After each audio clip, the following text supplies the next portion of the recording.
மலை மேலே வாழுகின்ற நீலவண்ணா, மலர்வாயில் சிரிப்பரும்ப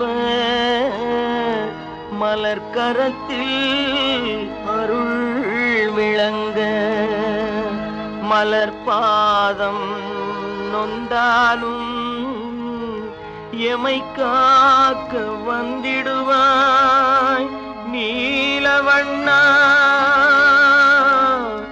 எமை காக்க வந்திடுவாய்.